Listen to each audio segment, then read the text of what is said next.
Toons Bangla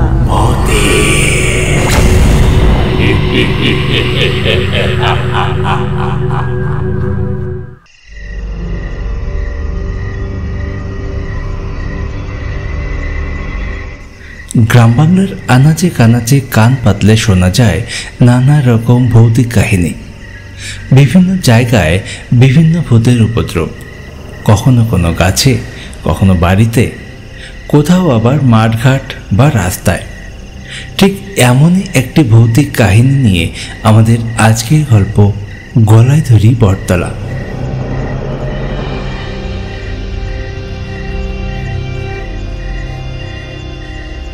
খুড়ো, আজকে অনেক দিন পর এলে এখানে, আজ কিন্তু আর ছাড়াছাড়ি নেই। একটা গল্প তোমায় আজকে বলতেই হবে। গল্প শুনবি? তা কি গল্প শুনবি বল। কেন গো, সেদিন যে তুমি বললে আমাদের এলাকায় কোথায় একটা ভূত থাকে, সেই কাহিনী একদিন শোনাবে। আজকে শোনাও না সেই কাহিনীটা, আজকেই শুনবো। ওটা ওটা তো আমাদের এই গলাইধরি বটতলার কাহিনী। হ্যাঁ, ছোটবেলা থেকেই শুনে আসছি ওই বট গাছে নাকি ভূত থাকে। বাবা মাকে তো কতবার জিজ্ঞাসা করেছি ওই বট গাছের ব্যাপারে, কিন্তু তারা তো কিছুই বলে না। তুমি বলো তো খুড়ো, কেন সবাই ওই গাছকে এত ভয় পায়? শোন তবে, তখন আমি অনেক ছোট ছিলাম বুঝলি। আমাদের গ্রামে একটা লোক ছিল নরেশ নামে, যে বাজারে অনেক ধার দেনা করেছিল, কিন্তু সেই ধার শোধ করতো না কিছুতেই। টাকা ধার করার পর সেই ধার শোধ না করলে ধার দেওয়া ব্যক্তিরা কি তাকে ছেড়ে দেবে? তারা প্রায় রাস্তা ঘাটে নরেশকে অপমান করত। একদিন তো লোকেরা ওকে ধরে মেরেও ছিল। মার খাওয়ার পর সে আর বাড়ি যায়নি। তার বাড়ির লোক অনেক খোঁজাখুঁজি করে শেষমেশ দেখতে পায় নরেশ ওই বট গাছে গলায় দড়ি দিয়ে ঝুলছে। ওরে বাবা, সে কি ওখানে ভূত হয়ে রয়ে গেছে নাকি সে?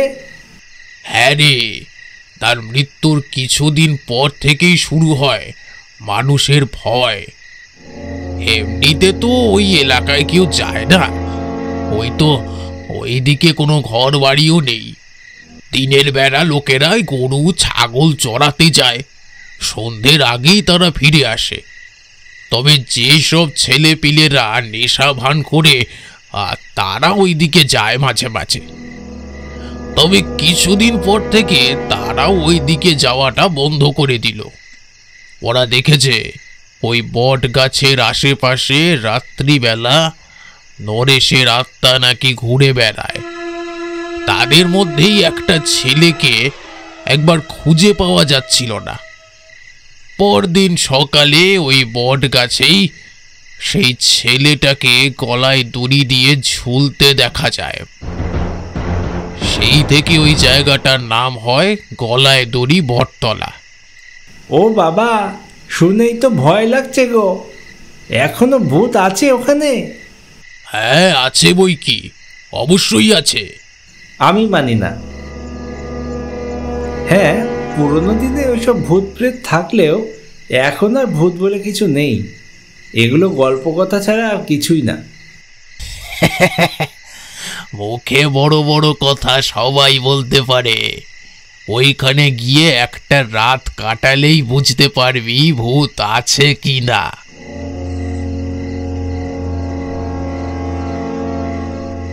ঠিক আছে, আমি আজকে রাত্রে ওই গলাইধরি বটতলায় যাব আর প্রমাণ করে দেব যে ওইখানে কোনো ভূত নেই। শোন তন্ময়, ওসব কাজ করতে যাস না। নিজের বিপদ নিজে ডেকে আনিস নে বাপ। ওখানে গেলে কি হবে তার ঠিক নেই। দাদা, ওখানে যাওয়ার কোনো দরকার নেই। সে তুমি যাই বলো গোপাল খুড়ো, আমি ওখানে যাবই। ভূত ভূত ভূত শুধু ভূত ভূত করে লোকেরা ভয় পায়। আজকে রাত্রে আমি ওখানে যাব আর প্রমাণ করে দেব যে ভূত বলে কিচ্ছু হয় না। আরে আরে আরে তন্ময়, তন্ময় দাঁড়া বাপ, শোন কথা শোন, যাস না ওখানে। ওই দেখো, ওরে শোন না।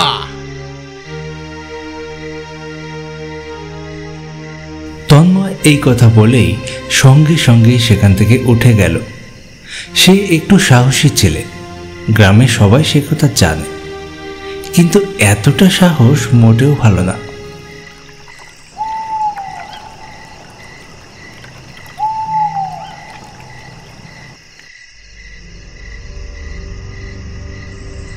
রাত যখন 11টা, বাড়িতে কাউকে কিছু না বলে সে রওনা দিল ওই গলায় দড়ি বটতলার দিকে। ওখানে যে ভূত নেই সেটা সে প্রমাণ করেই ছাড়বে। সে ঠিক করেছে ওখানে যেয়ে সবাইকে ভিডিও কল করে দেখাবে।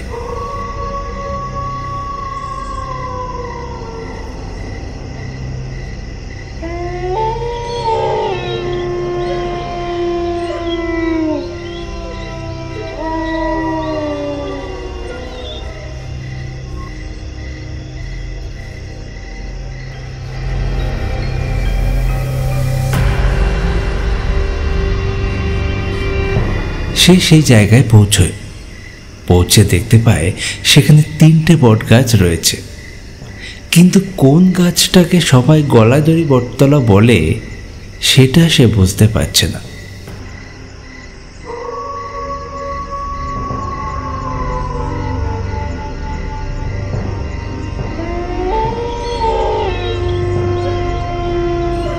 নিজের অনুমান অনুযায়ী একটা গাছের তলায় গিয়ে সে বসে পড়ে। মনে মনে ঠিক করে কিছুক্ষণ সে বসে থাকবে। রাত ঠিক 12টায় সে সবাইকে ফোন করতে শুরু করবে। এত রাত্রে এখানে তার উপস্থিতিতে সবাই তাকে বাহবা দেবে।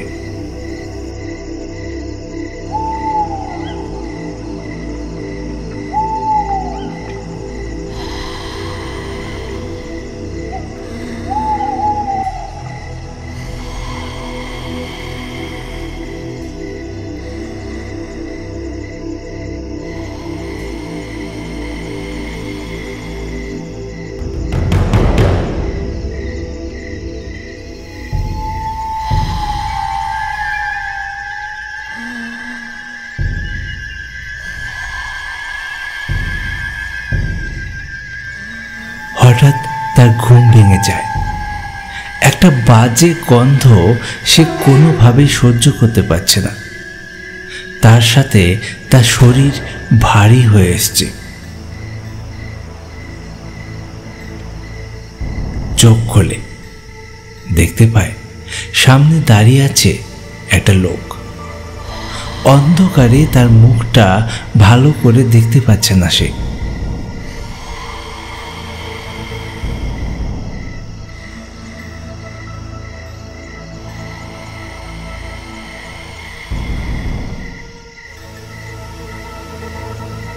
ঘুমাচ্ছিলেন বুঝি? হ্যাঁ হ্যাঁ হ্যাঁ, বসে থাকতে থাকতে একটু ঘুমিয়ে পড়েছিলাম। কিন্তু আপনি কে, আর এত রাত্রে এখানে কেন? আমি তো এই কাছেই থাকি, কিন্তু আপনি কে বলেন দেখি? এত রাতে এখানে কি করছেন?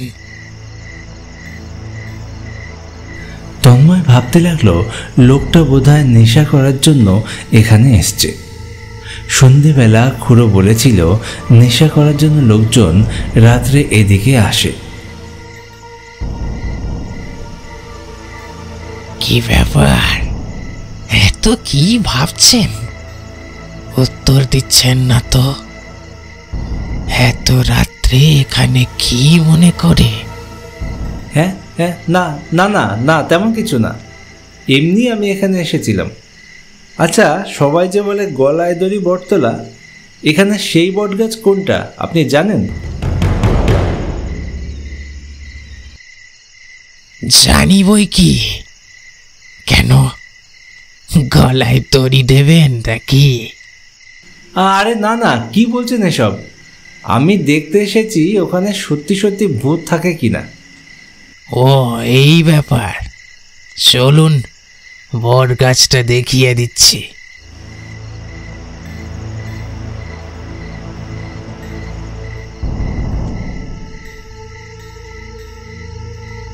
তন্ময় সেই লোকটার সাথে হেঁটে যেতে লাগলো সেই বট গাছের কাছে, যে বট গাছে লোকেরা গলায় দড়ি দিয়ে মারা গেছে।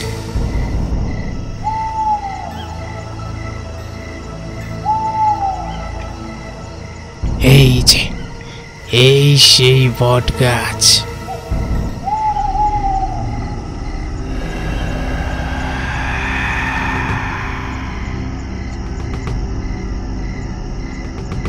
আচ্ছা, এখানে কি সত্যি সত্যি ভূত থাকে?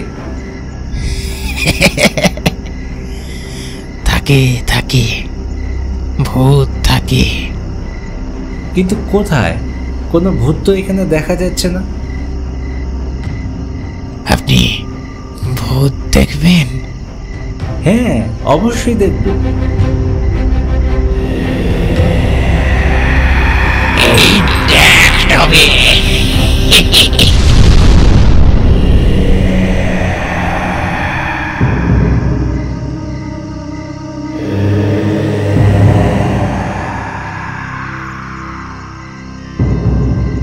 এইবার সেই লোকটির চেহারা দেখায় ভয়ঙ্কর রূপী এক ভূত তন্ময়কে বশ করার চেষ্টা করছে।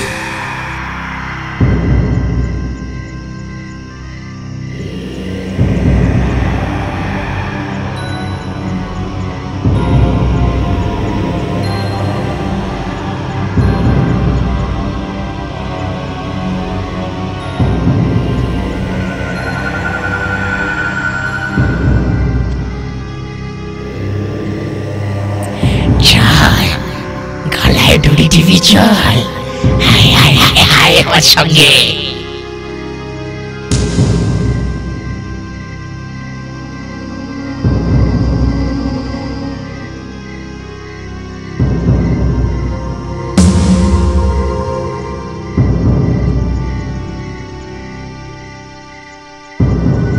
ভূতের কথা শুনে তন্ময় তার সাথে সাথে সেই গাছের দিকে এগিয়ে যাচ্ছে। সেই ভূত হয়তো তন্ময়কে গলায় দড়ি দিয়ে মেরে ফেলবে। গাছের কাছে যেয়ে তারা থেমে যায়।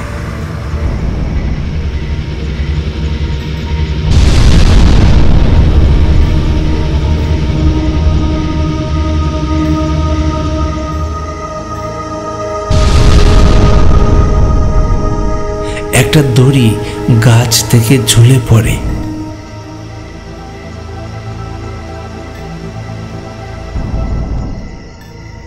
তন্ময়, তন্ময়, তন্ময়, এমন করিস না। তন্ময়, তন্ময়।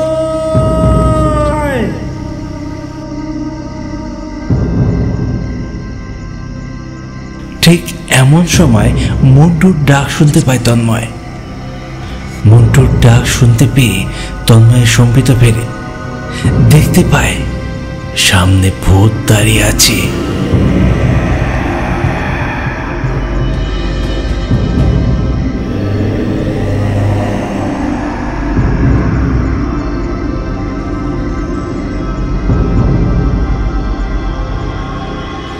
কিছুটা দূরে রয়েছে খুড়ো, মন্টু আর সঙ্গে তার বাবা মা।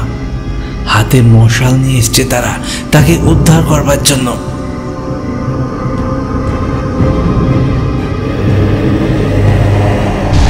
এত লোকজন এবং সঙ্গে আগুন দেখে সেই ভূত সঙ্গে সঙ্গে উধাও হয়ে যায়। তন্ময় এক দৌড়ে তাদের কাছে চলে যায়। কি রে তন্ময়, এমন কাজ কেউ করে? আমি তো বারণ করলাম যে ওইখানে আসিস না। ভাগ্যিস আমি তোর বাড়িতে গিয়ে খোঁজ নিলাম তুই বাড়ি আছিস কিনা, তাহলে আজকে তোকে আর বাঁচানো যেত না। চলো চলো, সবাই বাড়িতে চলো। তন্ময় এবার খুব ভালোভাবেই বুঝতে পেরেছে গলায় তৈরি বটতলায় ভূত আছে কি নেই। আজকের মতো গল্প এখানেই শেষ করছি। পরবর্তী গল্প নিয়ে ফিরছি খুব তাড়াতাড়ি। প্লিজ সঙ্গে থাকুন, ভালো থাকুন আর দেখতে থাকুন আমাদের গল্প। ধন্যবাদ।